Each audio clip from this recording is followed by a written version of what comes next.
ഈ ചൂടത്ത് മനസ്സും ശരീരവും ഒക്കെ തണുപ്പിക്കാനും കുട്ടികളെയും കൊണ്ട് വന്ന് അവർക്കൊന്ന് നീന്താനും അതുപോലെ തന്നെ കാടിൻ്റെ ഭംഗി ആസ്വദിച്ചറിയാനും പറ്റിയ ഒരു അടിപൊളി സ്പോട്ട്. ഇത് മഹാഗണിത്തോട്ടമാണ്. നമ്മുടെ മലയാറ്റൂർ പോകുന്ന വഴിക്ക് അടിവാരത്തുന്നതിന് മുമ്പ് റൈറ്റ് സൈഡിലേക്കുള്ള വഴിയിലൂടെയാണ് നമ്മൾ മഹാഗണിത്തോട്ടത്തിലേക്ക് പോകേണ്ടത്. ആലുവയിൽ നിന്ന് ഏകദേശം 33 കിലോമീറ്ററാണ് ഇവിടേക്കുള്ളത്.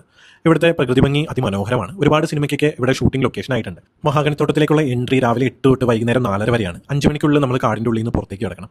കാടിലേക്ക് കയറി കഴിയുമ്പോൾ ഒരുപാട് മരങ്ങളും തിക്കായിട്ടുള്ള കാടുമാണ് നമുക്ക് കാണാൻ സാധിക്കുക. അതുകൊണ്ട് തന്നെ പുറത്തുനിന്നുള്ള വെയിലൊന്നും അധികം അകത്തേക്ക് വരില്ല. ഉച്ച കഴിഞ്ഞിട്ടുള്ള സമയമാണ് ഇവിടെ വരാനായിട്ട് അനുയോജ്യം. ഇവിടെ കയറാൻ വേണ്ടിയിട്ട് ആൾ ഒന്നിന് 50 രൂപ വെച്ചിട്ടാണ് ചാർജ് ചെയ്യുന്നത്. കൂടാതെ കാർ പാർക്ക് ചെയ്യാൻ വേണ്ടിയിട്ട് 30 രൂപയാണ് അവർ ചാർജ് ചെയ്യുന്നത്. അതിൻ്റെ അകത്തേക്ക് കയറിയാൽ ഒരുപാട് വൃക്ഷങ്ങളും വലിയ വലിയ മരങ്ങളും ഒക്കെ കാണാൻ പറ്റും. നല്ല ഉയരത്തിലാണ് മരങ്ങൾ പോയിട്ടുള്ളത്. അതുപോലെ തന്നെ മരങ്ങൾ മറിഞ്ഞു കിടക്കുന്നതും പുലിമുരുകൻ ഷൂട്ട് ചെയ്ത ആ ഒരു സ്ഥലമൊക്കെ കാണാൻ നല്ല ഭംഗിയാണ്. പുലിമുരുകൻ കൂടാതെ ബാഹുബലിയൊക്കെ ഇവിടെ ഷൂട്ട് ചെയ്തിട്ടുണ്ട്. അകത്തേക്ക് കയറും തോറും നല്ല ഭംഗിയുള്ള മരങ്ങളും വേരുകളൊക്കെ പോയിക്കുന്നത് കാണാൻ തന്നെ അടിപൊളിയാണ്. ഇവിടെ വന്നു കഴിഞ്ഞാൽ ആ പുഴയിൽ പോയി നല്ല തണുത്ത വെള്ളത്തിൽ മുങ്ങി കുളിക്കാനും നീന്താനും ഒക്കെ പറ്റും. ഇപ്പോൾ വേനൽക്കാലം കാരണം അധികം വെള്ളവും ഉണ്ടാവില്ല.